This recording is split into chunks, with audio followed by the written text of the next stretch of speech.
question on geography and agriculture. So we have covered this in our YouTube channel. It's already there. तो इसके हम questions करके देखते हैं prelims के कि कैसा रहता है. तो एक कोचिंग इंस्टीट्यूट के I have some questions mock paper में से उसको देखेंगे, concepts revise होंगे and better performance होगी in actual exam. So first question, let's go to the first question which is present over here. With reference to Changpa community of India, consider the following statements. They live mainly in the state of Uttarakhand. They rear Pashmina goats that yield a fine wool. They are kept in the category of scheduled tribes. Which of the statements given above is or are correct? So we need to tell correct statements. Pause this, try yourself, comment down below क्या होना चाहिए, then we will see कि इसका answer क्या होगा, the correct answer. Okay. So first statement को analyse करते हैं. इसमें ऑप्शन ओनली 1 ओनली 2 वाला चक्कर नहीं है, तो इसमें एलिमिनेशन भी वर्कआउट कर सकता है. सो फर्स्ट इज चांगपा कम्युनिटी. पहली बार तो हमें आइडिया होना चाहिए व्हाट इज चांगपा कम्युनिटी. ये होगा हमें द हिंदू से, इनमें आर्टिकल्स आ रखे थे. तो अगर हमें ये पता होगा कि ये कहाँ से है, इनका बिहेवियर कैसा है. जो हमारे ट्राइब्स होते हैं वो नोमैडिक होते हैं, या फिर वो सेमी नोमैडिक होते हैं, या फिर हमारे सेमी नोमैडिक होंगे. तो जो नोमैडिक ट्राइब्स होंगे उनकी आदत होगी एक जगह से जाना, तो वो किसी एक स्टेट में नहीं रहेंगे. और Changpa community originally semi nomadic है. तिब्बत से इसका लिंक है. कहाँ से? तिब्बत से इसका लिंक है हमारा. तो ये हमें याद रखनी है बात. ऑल्सो ये हमें माउंटेनियस हिमालय रीजन में मिलेगी. सो सिर्फ इन दी स्टेट ऑफ उत्तराखंड कहना यहाँ गलत हो गया. तो सिर्फ यही बात हमें पता होती तो भी हम इसको एलिमिनेट कर सकते हैं, बट क्वेश्चन सॉल्व नहीं कर सकते क्योंकि ये दो अभी तक इसमें पेंडिंग है. तो 3 दोनों में है. So 3 is correct automatically. They are kept in the category of scheduled tribes. Okay. 2 में हमें बताना है कि they rear pashmina goats that yield a fine wool. ये हमें पता होना चाहिए. अब ये जिसको पता होगा कि यस फाइन क्वालिटी वूल पश्मीना न्यूज में रहा है, चांगपा न्यूज में रहा है, इन दोनों के बीच लिंक है, तो ये भी करेक्ट है. So the answer is B. Answer here right answer is your B. 2 and 3.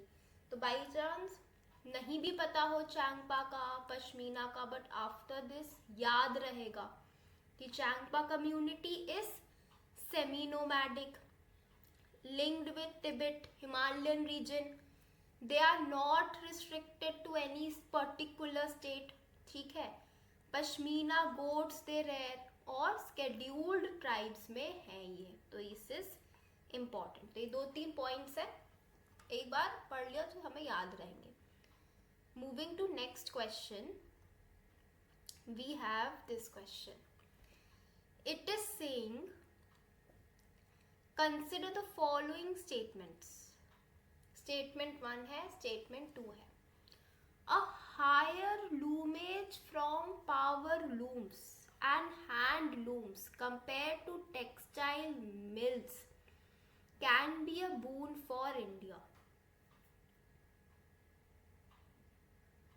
Okay, ये हमने एक बार पढ़ लिया. फिर है economy of scale. Economy of scale हम देख चुके हैं, उसमें खूब ज़्यादा प्रोडक्शन होता है. रॉ मटेरियल का हो सकता है कॉस्ट ज़्यादा हो, बट प्रोडक्शन की क्वांटिटी इतनी ज़्यादा होती है, सप्लाई चेन इतनी स्ट्रांग होती है कि काफ़ी ज़्यादा प्रॉफिट्स उसमें बन जाते हैं, पर यूनिट प्रॉफिट कम होता है, बट ओवरऑल जो प्रोडक्शन से प्रॉफिट है वो ज़्यादा होता है. So economy of scale in the textile sector leads to cost savings. So they are saying it leads to cost savings, increased efficiency, enhanced competitiveness through large scale production. तो हमें बताना है कि ये एक्सप्लेनेशन है कि नहीं, तो ये assertion reason टाइप क्वेश्चन है. सो फर्स्ट क्वेश्चन हम देख सकते हैं कि अगर हम बैलेंस्ड डिस्ट्रीब्यूशन रखें of loomage across different sectors with lower mill sector loomage compare to power loom and handloom, तो ये फर्स्ट वाला हम देख रहे हैं कि मोर और लेस सही लग रहा है. ऐसा कोई बहुत इसमें एक्सट्रीम स्टेटमेंट्स नहीं है, मेकिंग सेंस. जो सेकंड वाला है वो भी सही है, इकोनॉमी ऑफ स्केल. क्या अब ये आता है कि क्या statement 2 is the correct explanation for statement 1. अब हम देख रहे हैं कि importance of keeping mill sector loomage lower than power loom and handloom, ये किस फैक्टर्स में डिपेंड करेंगी. हम ये क्वेश्चन कह रहा है कि मिल सेक्टर है उसकी लूमेज लोअर रखो, लूमेज लोअर रखो, प्रोडक्शन ज़्यादा रखो, इकोनॉमी ऑफ स्केल. तो ये क्या होगा, प्रमोटिंग फ्लेक्सिबिलिटी से, प्रिजर्विंग ट्रेडिशनल टेक्निक से, इंश्योरिंग इक्विटेबल एम्प्लॉयमेंट अपॉर्चुनिटीज से. तो सिर्फ इकोनॉमी ऑफ स्केल हो गई, ये चीज ट्रू हो जाए इज डिफिकल्ट. तो ये थोड़ा सा ट्रिक क्वेश्चन है, it's not that easy, but answer is B. Answer B है, बट सिर्फ एक फैक्टर होगा उससे ये चीज नहीं होगी, हमें ये थोड़ा इस एंगल में सोचना पड़ेगा. देन फिर क्वेश्चन नंबर 3, अभी तक जितने भी क्वेश्चन है very current affair based and very thinking based कि ये होगा कि नहीं होगा, तो डायरेक्टली थ्योरी से उठ के फिलहाल नहीं है. Then we have question number 3. अब ये कह रहा है 4 स्टेटमेंट्स हैं which describes the term digital divide. तो डिजिटल डिवाइड क्या कर रहा है, तो एक एक करके जल्दी से देखते हैं. The gap between individuals with high digital literacy and those with low digital literacy. Okay, the difference in access to digital technology between males and females. Okay, तो जल्दीबाजी में आंसर नहीं करना है, हर एक को पढ़ना है, इंपॉर्टेंट है सारे. Discrepancy between the number of smartphone users in developed and developing.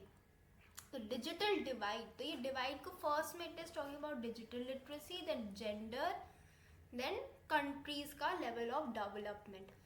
Then fourth is the disparity between individuals who have access to modern information and communication technology and those who do not.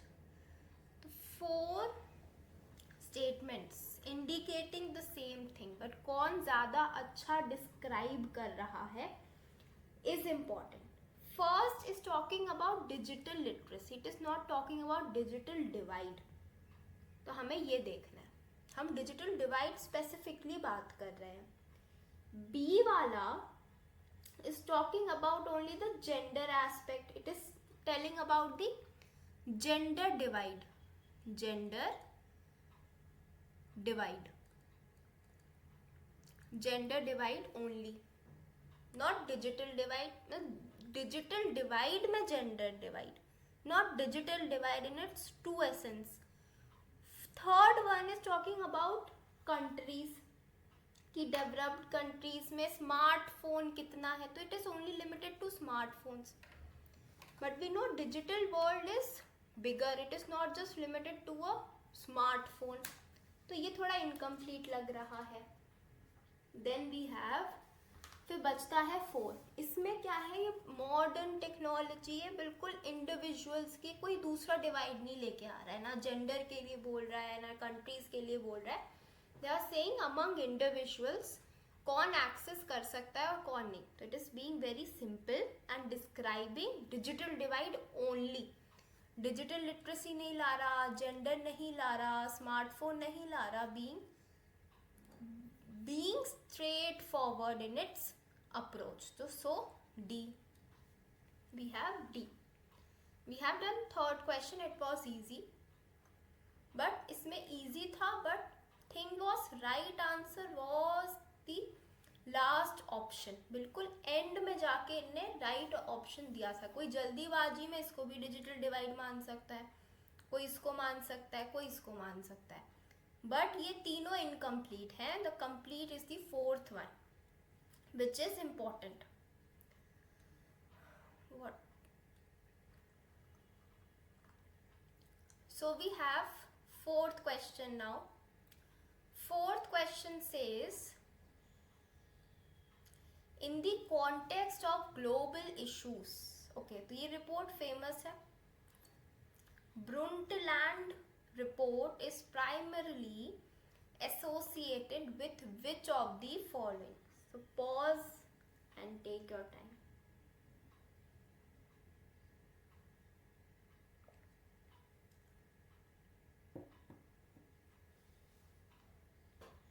Okay. A को देखते हैं. It proposed complete elimination of trade barriers between nations, proposed a binding international agreement, inter-country movement of hazardous waste, tax regime to discourage the use of fossil fuels. Then we have sustainable development and proposed balance between economic growth and environmental protection. So Brundtland report में एक important बात हमें याद रखनी है. This report is also known as our common future. Our common future. तो इसका ये दूसरा नाम है इस रिपोर्ट का. And this report is important because ये कंसेप्ट लेके आई थी सस्टेनेबल डेवलपमेंट का. सस्टेनेबल डेवलपमेंट क्या बात करता है? कॉमन फ्यूचर की, सबके. और ये कौन सी ऑर्गेनाइजेशन लेके आई थी? World commission on environment and development. It was brought by WCED. This report, यार, Brundtland report, our sustainable development. So sustainable development is present in this. So ये D is the right answer. So these 3 points become important. Brundtland report, our common future, WCED, and our common future से अपने आप link होना चाहिए sustainable development, right? Then we have, consider the following statements. Okay, the earth is also called as blue planet. ठीक है. More than 2/3 of the earth's surface is covered with water. ये question यहाँ somehow है, but A is the answer obviously. ये तो छोटी class में पढ़ते हैं. Then we have, consider the following statements about Pacific Ocean. It's talking about Pacific Ocean. It is the largest ocean by volume and surface area covered. So it is by volume and surface area. दोनों को ये इसमें include कर रहा है. Okay, हमने इतना देखा. और पैसिफिक ओशन बड़ा है तो याद रखना है बाय वॉल्यूम भी, बाय सरफेस एरिया भी. In reality this fact is correct. This is correct. This is not incorrect. This is correct. तो एक हमारा हुआ. अब ये ओनली 1 ओनली 2 है, इसमें एलिमिनेशन नहीं चलेगा. आता है या नहीं आता है तो वही बात खत्म हो जाएगी इस क्वेश्चन में. Second is Challenger Deep in Mariana Trench is the deepest known part of the Pacific Ocean. This becomes important and this is correct. तो चैलेंजर डीप, मारियाना ट्रेंच तो है ही डीपेस्ट, उसमें भी चैलेंजर डीप, तो challenger easy है नाम रखना, चैलेंज कर रहा है, challenger deep. Deepest known part है deepest of pacific ocean. So 2 I have got correct so far. It is surrounded by Asia, North America and South America only. Open Atlas and sea, ये किस किस से covered है? तो we have seen कि सिर्फ इससे कवर्ड नहीं है, एक याद रखो, एशिया है, नॉर्थ अमेरिका है, इनके नीचे एक चीज आती है ऑस्ट्रेलिया। तो ये ऑस्ट्रेलिया भी तो आ रहा है पिक्चर में, north America and south America. तो Australia they missed, they put the term only, तो वो गलत हो गया क्योंकि ऑस्ट्रेलिया भी है इसकी लिस्ट में, तो ये इनकरेक्ट है third. So 1 and 2 are only correct, so only 2। Then we have 7th question. So we have around 16 pages to go. Second में है, based on their development, resources are classified into certain groups. In this regard, consider the following statements. Potential resources are those which are found in a region but are not utilized yet. क्योंकि potential है, ठीक है, statement more or less ठीक लग रहा है, correct. Developed resources are those which are estimated in quantity and quality for their use. Developed है तो estimation होगा ही use के लिए, so correct. Stock resources are those which can be used in future, क्योंकि उनको stock करा गया है। Stock resources which can be used with existing technology. Stock में क्या होता है कि स्टोर तो करा है use in future, but existing नहीं होती टेक्नोलॉजी। स्टोर ही तो इसलिए करा है क्योंकि technology not available, tech not available, tech ही अवेलेबल नहीं होती है इधर, टेक अवेलेबल नहीं है, तभी एग्जिस्टिंग टेक्नोलॉजी से ये नहीं होता। तो जो 3 है वो गलत है, रॉन्ग है।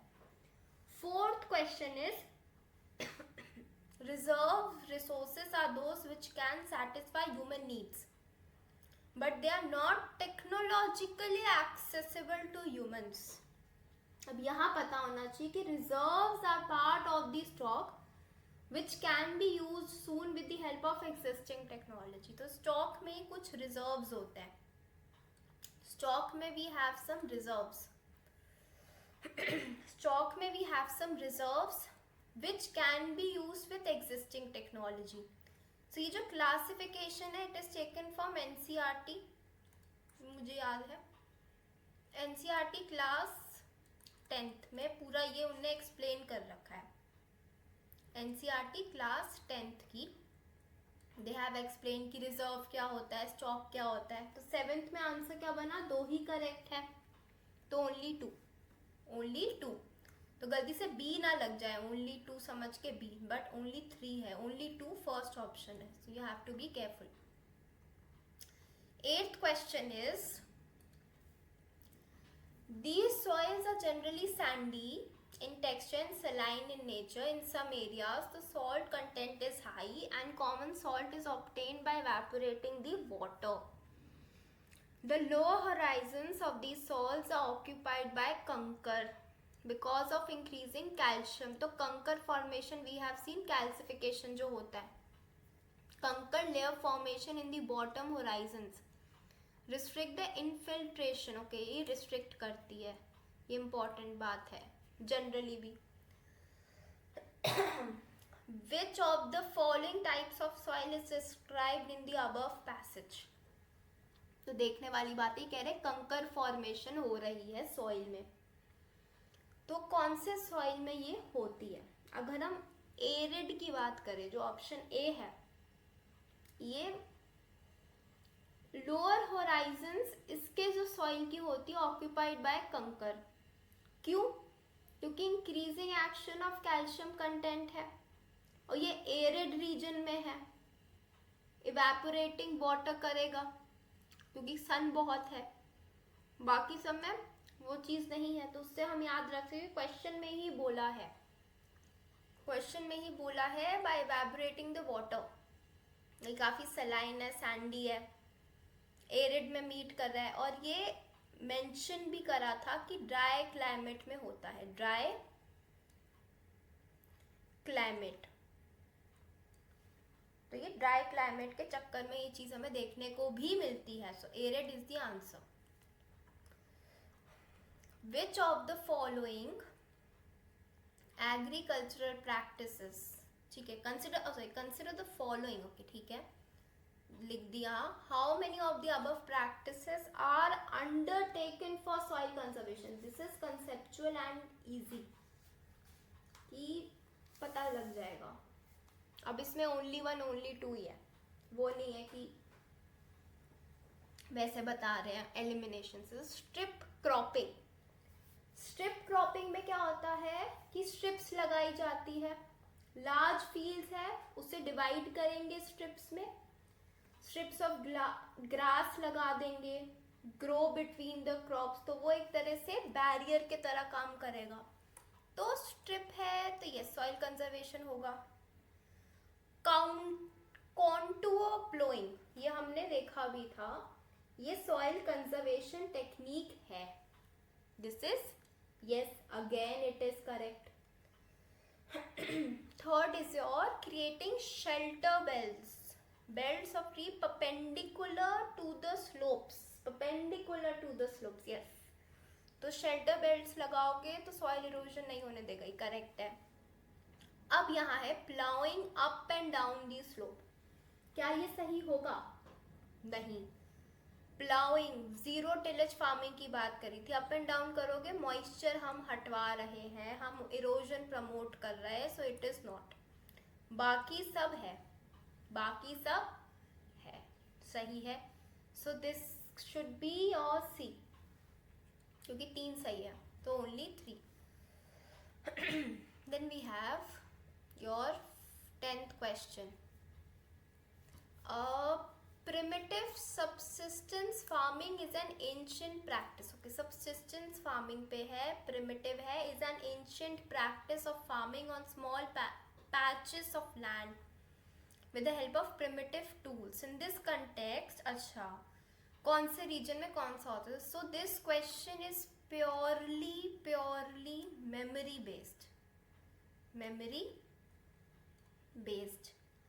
दिस इज मेमोरी बेस्ड, जिसको याद है जैसे कि ये फार्मिंग है, ये इसी रीजन में होती है, so easily it could be answer. तो इसका आंसर इज बी। अच्छा, ओनली 2। तो मैच करने की कोशिश करते हैं। झूमिंग हमारा अच्छा प्रैक्टिस सही है कि नहीं? तो झूमिंग जो हमारा होता है, it is practised in Assam, Meghalaya, north east की side. Jhuming is north east. तो देख लो कि ये सही है कि नहीं। ये सही है फिर, क्योंकि असम के साथ मैच है। Pamlou is your practised in it is, this becomes important because it is practised in Manipur, और मणिपुर साइलेंटली न्यूज में चल रहा है, पेपर में मणिपुर की रोज न्यूज आती है, तो it is important. It is not Chhattisgarh, it is Manipur pamlou, तो ये इम्पॉर्टेंट है। झूमिंग तो सबको ही पता है, बट पामलाऊ लोगों को नहीं पता होगा, so it can be asked if asked. Then we have dipa. Dipa is in ये शायद छत्तीसगढ़ में, ये छत्तीसगढ़ में है, और मणिपुर इनने यहाँ मैच कर रखा है, तो इन्हें उल्टा मैच कर रखा है। This is in Chhattisgarh. Then we have dahiya bewar. Dahiya and bewar in Madhya Pradesh only, ये मध्य प्रदेश में होता है। तो we have 2 correct, jhuming and dahiya, और ये इसमें से पामलाऊ मणिपुर इज इम्पॉर्टेंट। बाकी याद हो या ना हो, बट झूमिंग तो चलो याद हो गई, but pamlou is important in Manipur. Then we have this question, in which of the following regions of India are shale gas resources found? Yes, तो जो रिसोर्सेज की बात करी थी, कौन से स्टेट में कौन सा रिसोर्स, शेल कहाँ है, कार्बन बेड मीथेन कहाँ है, तो ये सब लोकेशन बेस्ड क्वेश्चन है। सो इसमें ये कहाँ कहाँ होती है, कैम्बे में होती है, कावेरी में भी होती है और कृष्णा गोदावरी में भी होता है। बाई चांस नहीं याद कि शेल गैस कहाँ है, तो अब याद रहेगा कि कैम्बे, कावेरी, कृष्णा गोदावरी, दीज आर सब है इसके resource. Okay, then we have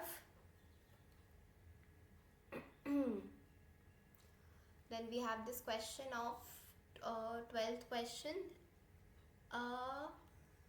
अच्छा, इसमें दिया है हमें फाइंड आउट करना है। Okay, so Rinjha works daily on a small patch, family members, her family members, high amount of biochemical inputs, irrigation है, ठीक है, irrigation भी कर रहे हैं, inputs भी कर रहे हैं, family workers, so which type is being reflected here?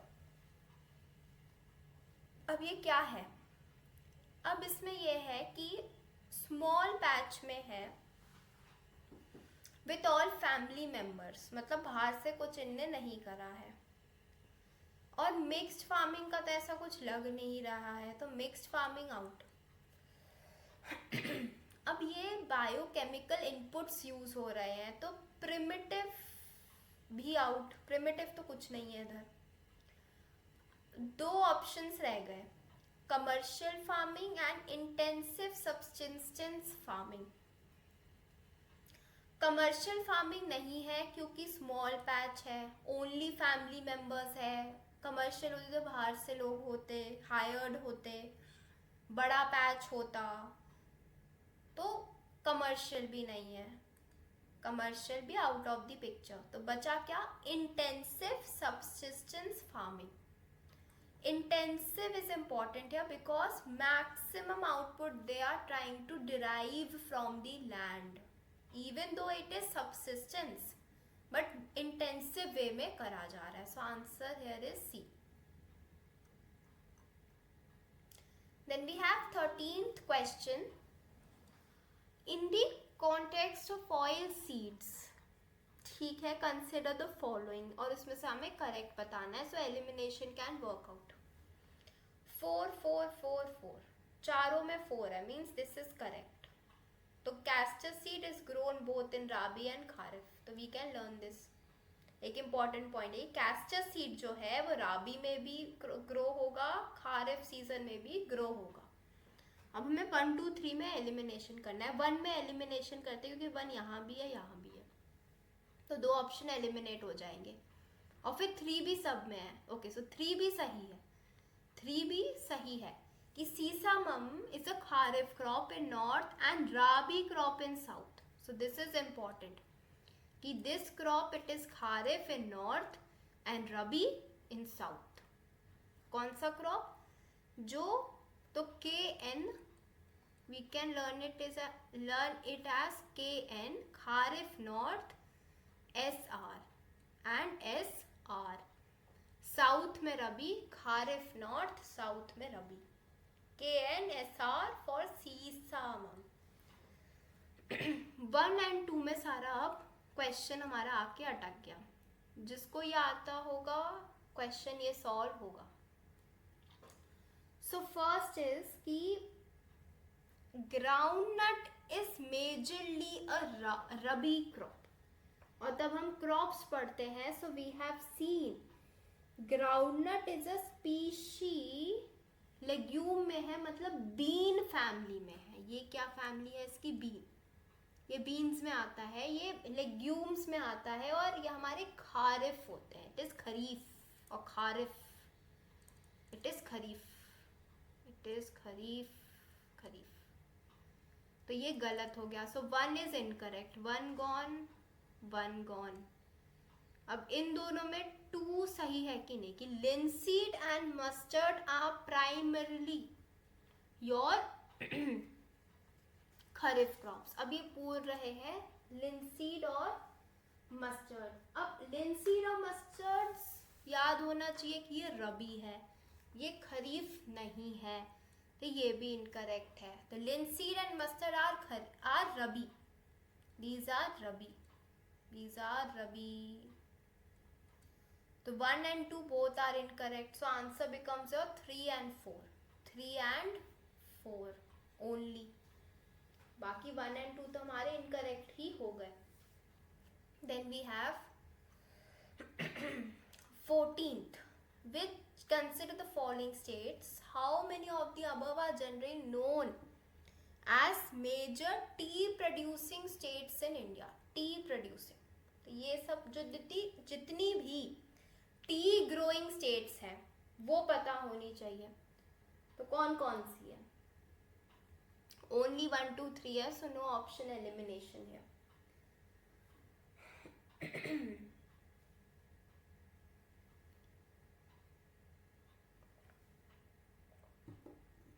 सो 1 तमिलनाडु, कर्नाटका तो सबसे पहले यस, असम सबसे पहले यस, क्योंकि टी की बात हो रही है. वेस्ट बंगाल भी यस, दार्जिलिंग तो फेमस ही है, तो वेस्ट बंगाल, कर्नाटका, असम में सबसे पहले यस यस यस, ये सब टी ग्रोइंग है विदाउट एनी डाउट. अब तमिलनाडु भी टी ग्रोइंग है, याद रखना है, और केरला भी है, हिमाचल प्रदेश भी है, उत्तराखंड भी है, मेघालय भी है, आंध्रा भी है, त्रिपुरा भी है.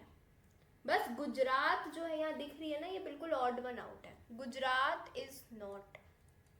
ये भी देखो गुजरात वेस्ट में है, हम यहाँ ईस्ट और साउथ की बात कर रहे हैं, तो वो सब स्टेट्स आ रही है. थोड़ी सी नॉर्थ की भी आ गई यहाँ, हिमाचल आ गया, राइट, हिमाचल आ गया. फिर साउथ में आंध्रा भी है, केरला भी है, फिर वी हैव त्रिपुरा और ऑल्सो. तो ये सब टी ग्रोइंग स्टेट्स है, but Gujarat is specifically not tea growing, तो गुजरात को we should eliminate. So 1 2 3 4, only 4. C is the answer for 14. Then we have, अच्छा, बायोडीजल से क्वेश्चन है. How many of the above can be used as feed stock for producing biodiesel. अब हमें ये देखना है, अब बायोडीजल क्या है, किस रॉ मटेरियल से बनता है, जैसे animal fats, vegetable oil, waste cooking oil, soybean, jatropha, mustard, flax seeds, we have sunflower. तो ये सब सबसे बायोडीजल बनता है. डीजल, हम फ्यूल बना रहे हैं फ्रॉम बायो प्रोडक्ट्स, तो हमें ऐसे याद रखना है.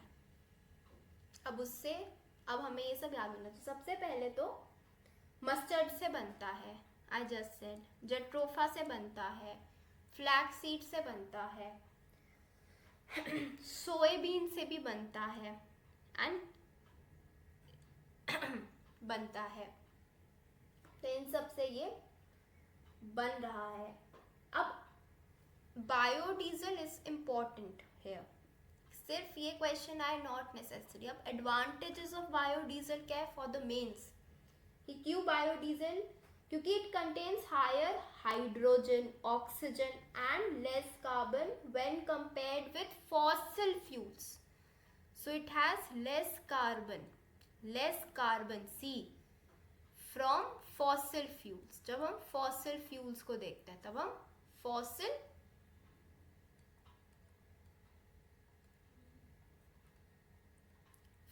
फ्यूल्स को देखेंगे, उसके कंपैरिजन में इट इज गुड.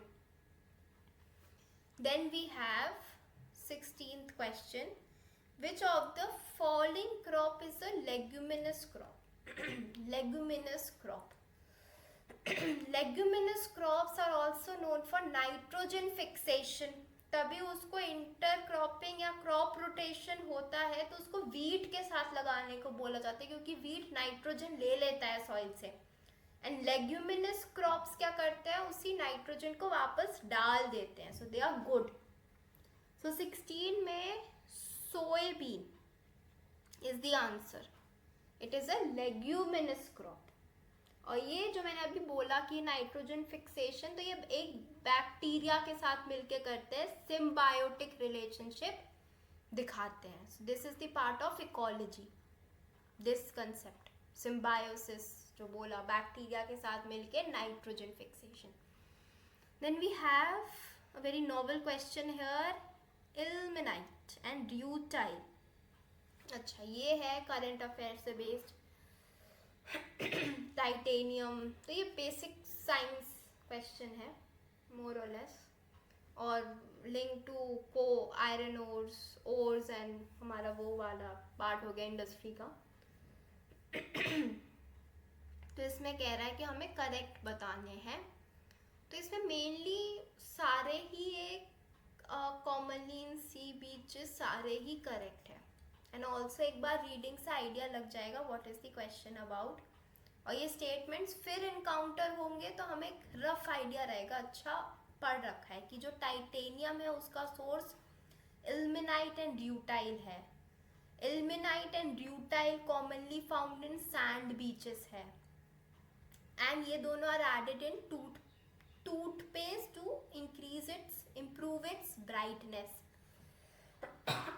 तो ये दोनों उस हिसाब से ऐसे करके नेक्स्ट टाइम इनकाउंटर के लिए it's very helpful. 18th question is consider the following minerals are given. कौन से यहाँ से from oceanic sea water. Okay, कहाँ से डिराइव होते हैं, इनका सोर्स पूछा है. अगेन नो ऑप्शन एलिमिनेशन क्योंकि ओनली 1, ओनली 2, ओनली 3 है. So we need to see 1, 2, 3 magnesium, bromine and common salt. तो यस ओशियानिक वाटर से. ब्रोमीन एंड मैग्नीशियम भी ओशन वाटर से, राइट. जो 4 और 5 है उसमें मेन ट्विस्ट है. इनको याद रखना है कि जो जिरकॉन एंड मोनासाइट है, मोनासाइट वी हैव डिस्कस्ड, वो ओशन में नहीं मिलती है, वो हमें एज डिपॉजिट्स मिलती है. फॉर मोनासाइट तो वी हैव डिस्कस्ड. तो ये जो डिपॉजिट्स में मिलती है उसको बोला जाता है placer deposits.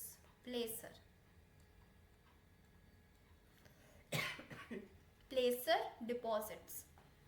So we have only 3. 18th के लिए. Then we have moving to 19th.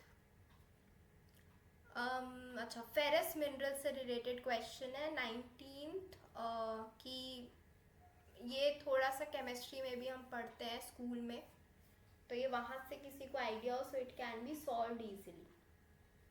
कि all ferrous minerals are metallic minerals. Yes, true, क्योंकि फेरस है, वो आयरन है, तो आयरन मेटल है. Then we have non ferrous do not contain iron. और नॉन फेरस है, अब उसमें नॉन फेरस है तो मतलब उसमें आयरन नहीं है, उसमें आयरन नहीं है, बट उसमें दूसरे मेटल्स तो हो सकते हैं. तो ये नॉन मेटालिक थोड़ी बोल दोगे डायरेक्ट, तो ये इनकरेक्ट है. 1 करेक्ट ओनली. फेरस नहीं है बट बाकी होंगे, हमें क्या पता. अभी this question is from rat hole mining which becomes important. News में काफी है रैट होल माइनिंग का. सो 20th क्वेश्चन इज, अब रैट होल माइनिंग को एक एक पढ़ेंगे. करेक्ट, कौन सा करेक्ट है. अब रैट होल माइनिंग क्या होता है, रेफर्स टू प्रिमिटिव और एक तरह से काफी हजार्डस है मेथड ऑफ कोल माइनिंग. तो ये कोल माइनिंग है but the primitive way of coal mining जो मना किया जाता है. अब ह्यूमन की वैल्यू है, हमारे पास टेक्नोलॉजी है, मशीन्स है, तो why risk your life. In the north eastern state of Meghalaya में ही देखने को मिलता है एंड कुछ अदर पार्ट्स भी. बट जो रैट होल नाम है उसका रॉडेंट बिहेवियर से नाम रखा गया है कि वो पूरा उसमें अंदर जाके टनल के, क्योंकि क्रैम्ड, बहुत छोटी and crammed and risky tunnels होती हैं, ये एनी टाइम कोलैप्स हो सकती है. तो ये एक मैनुअल मेथड है. तो फर्स्ट क्वेश्चन में जो मैकेनाइज लिखा है ना, ये गलत है. इसी के तो तभी तो रैट होल माइनिंग मना करी जाती है, क्योंकि ये मैकेनाइज नहीं है, ये मैनुअल है. This is manual. Then B says कि it is characterized, it involves digging small tunnels large enough for person to enter. Yes, यही होता है इसमें. Then option C is a sustainable, नहीं, and eco friendly, नहीं, क्योंकि हम डिग करते जा रहे हैं इतनी टनल्स, तो वो पूरी लैंड की जो सॉइल की स्टिकीनेस होती है, लैंड हेल्थ होती है, पूरी खराब हो रही है, अनस्टेबल लैंड्स हो रही है, सस्टेनेबल बिल्कुल नहीं है. और जो फोर्थ कह रहा है, it is predominantly use for extracting metallic minerals. Metallic minerals की तो यहाँ बात ही नहीं हो रही है, यहाँ तो मैंने कोल बोला, so it is coal, it is for coal, ये कोल के लिए. तो rat hole mining is primitive coal mining, primitive style coal mining. Then we have 21st. About 3/4 of the world's cobalt belt. Cobalt कहाँ मिलता है? Manufacture for जो important है for EV vehicles. It is your DRC. This is UPSC question, also DRC से related था. UPSC 2023 में ये question था, right? Then we have 22nd question. It says कि metallurgical coal or coking coal is the high grade. is the high grade क्या? Coking coal जिसको हम बोलते हैं वो क्या है? तो it is your bituminous coal. It is your bituminous coal. क्योंकि जो PAT है वो तो लो कार्बन है, हाई मॉइस्चर है, एंथ्रासाइट है, वो हाईएस्ट क्वालिटी हार्ड कोल है, कोकिंग कोल नहीं है, वो बिल्कुल हाईएस्ट क्वालिटी का है. और जो लिग्नाइट है वो लो ग्रेड ब्राउन कोल है, low grade brown coal. So we are left with bituminous coal. Then we have with reference to textile sector consider the steps of value addition. Okay, ये simple question है कि कैसे कैसे value addition चीजें होती है.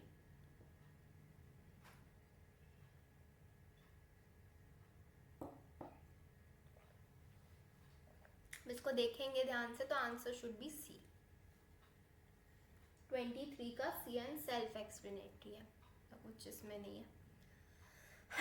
Again this is easy, space से है, सिंपल सा क्वेश्चन है कि कॉन्स्टेलेशंस क्या है, celestial body, planet, orbit, clusters of galaxy, तो बढ़ते आए हैं हम. नेचुरली अकरिंग आउटर स्पेस, तो अ फिक्स पाथ तो बी है, ऑर्बिट है ही सही, राइट. फिर आपका कॉन्स्टेलेशन स्टार्स को मिला के बनते हैं, occurring objects in outer space, clusters of galaxy. तो constellations are not clusters of galaxy, they are group of stars, तो ये इनकरेक्ट है. सेलेस्टियल बॉडीज अकरिंग, हाँ यही होती है. स्पेस ऑफ प्लैनेट को बोल रहे हैं space object that has at least one natural satellite. तो बचपन में पढ़ते हैं कि डेफिनेशन ऑफ प्लैनेट है, उसमें कुछ चीज़ें होती है. It must orbit a star, एक स्टार के घूमे आसपास.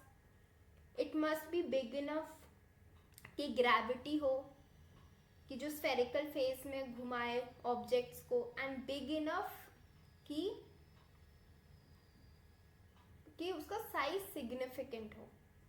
और सारे प्लैनेट्स के पास ज़रूरी नहीं है कि they have their natural satellite, तो सिर्फ ये कंडीशन इज नॉट देयर.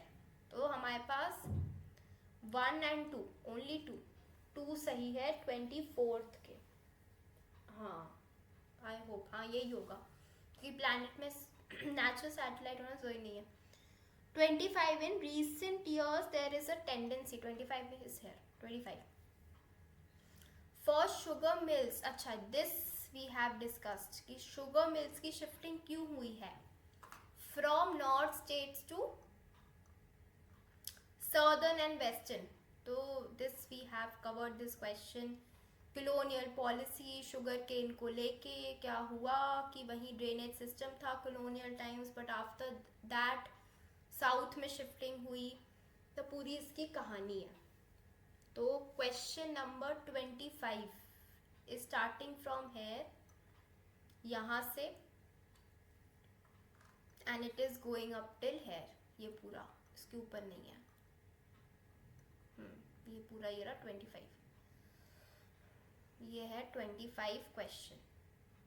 इसका जो आंसर है, we have already discuss this question, तो ये पूरा कंसेप्ट कवर्ड है, तो इसका आंसर है ए। इसमें से सिर्फ एक करेक्ट है। अब एक कौन सा करेक्ट है is read, it is this one वाला, क्योंकि वी हैव डिस्कस दिस कि क्यों वो शिफ्टिंग हो रही है, क्यों कंडीशंस हो रही है, how many of can be a reason behind to shift, can be the reason behind to shift, so only one is the answer here. There is only one reason.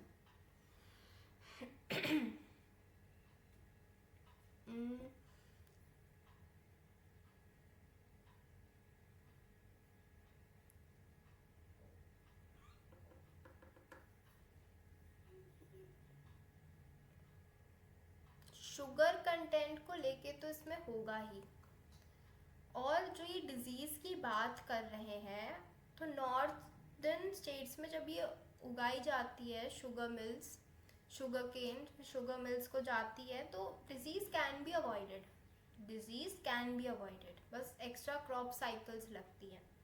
तो वो एक इसमें बात है। डिजीजेस तो ऐसा तो है नहीं कि सिर्फ नॉर्थ में होगी, तो वो कहीं भी हो सकती है। Specifically disease is not the reason, but जो शुगर कंटेंट है, सुक्रोज कंटेंट है, उसको देख के मेजर शिफ्टिंग हुई है। एंड लेस वाटर अवेलेबिलिटी ऐसा भी नहीं है, क्योंकि वाटर अवेलेबिलिटी अब with time with technology increase होगी। So answer is only main reason for the major shift is the sucrose content. और डिजीज वाला स्पेसिफिक ये नहीं होगा कि डिजीज है तो चलो शिफ्ट हो जाओ, तो उसको वो अवॉइड हो सकती है। North states also red rot disease जो होती है, red rot disease. Then we have 26 question. Production process of steel की बात हो रही है, हमें करेक्ट बताना है इसमें द करेक्ट आंसर। तो जो फर्स्ट स्टेटमेंट कह रहा है कि limestone is used to increase the hardness, नहीं ऐसा तो नहीं होता, this is incorrect. फिर सेकेंड कह रहा है coking coal is used as a reducing agent to reduce iron oxides, this is correct, so you have to remember this thing. And manganese is used to remove impurities, yes, this is correct. These two are important statements. मतलब ऊपर ऊपर से देख लो, ये नहीं कि बहुत detail में पढ़ना है, detail is not required, basic idea is required कि अच्छा कोकिंग कोल एज यूज होता है as reducing agent, and manganese is use to remove impurities. सो ये सब क्या हो रहा है, स्टील में हो रहा है, लाइमस्टोन नहीं है। बस इतना आइडिया काफी है, ज्यादा रिड्यूसिंग एजेंट, ऑक्सीडाइजिंग एजेंट में डीप इतनी डेप्थ अननेसेसरी है। 27th question is talking about factors are responsible for making Katanga and Zambia belt high population dense. क्यों है ये बेल्ट हाई पॉपुलेशन डेंस? तो पहली बात तो हमें नाम पता चला, कटांगा एंड जाम्बिया आदि हाईली पॉपुलेशन है इसमें। तो अगर क्वेश्चन आए कि कौन सी लीस्ट पॉपुलेटेड एरियाज है, उसमें ये लिखा होगा, तो ये आंसर वो नहीं होगा, राइट। प्रेजेंस ऑफ मिनरल्स है, देखो अफ्रीका है तो प्रेजेंस ऑफ मिनरल्स होगा, correct. Favourable climate, correct. Greenland तो नहीं है कि बहुत ठंड होगी। लैंडफॉर्म्स भी सही है, correct. Presence of industries that promote economic development, industries obviously होंगी तभी ही तो इतनी पॉपुलेशन सस्टेन हो पा रही है, सो करेक्ट। सो चारों ही करेक्ट लग रहे हैं बेसिक सेंस पे, क्योंकि एक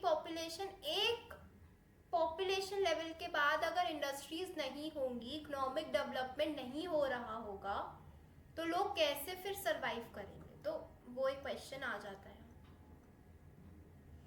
Then we have question number 28. Consider the following description. Okay. Developed country है, लो बर्थ है, डेथ रेट्स है, लो है, ठीक है. Resulting is a negative population growth. Based on the above given description, what would be the shape of age sex pyramid for this country? Question number 28. अब इस question ने बात करी है कंसेप्ट की. The concept is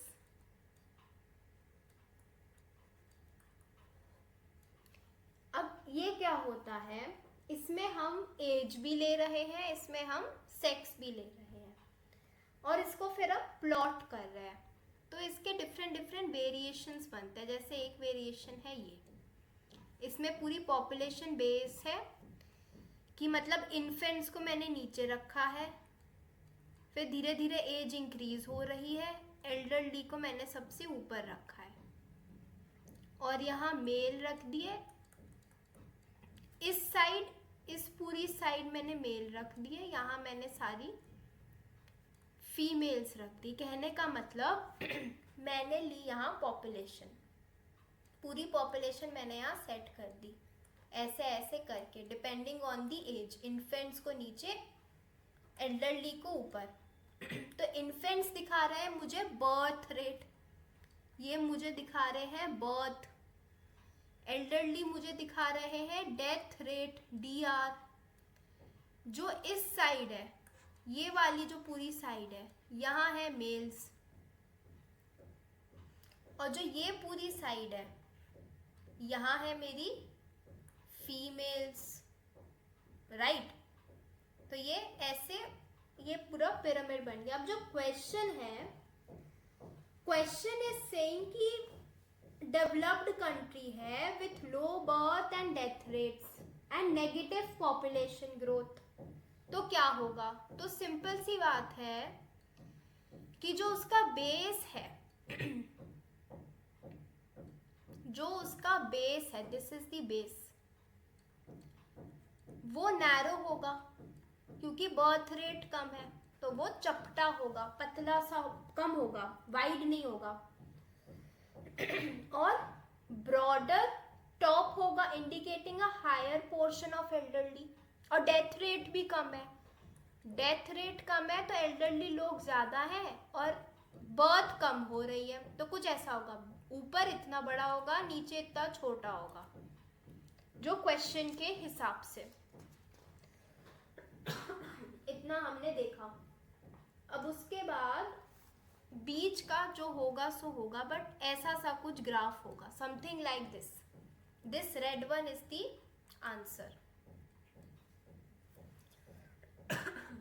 अब वहां क्या दिया है, ऑप्शंस देखते हैं. ब्रॉड बेस तो नहीं था,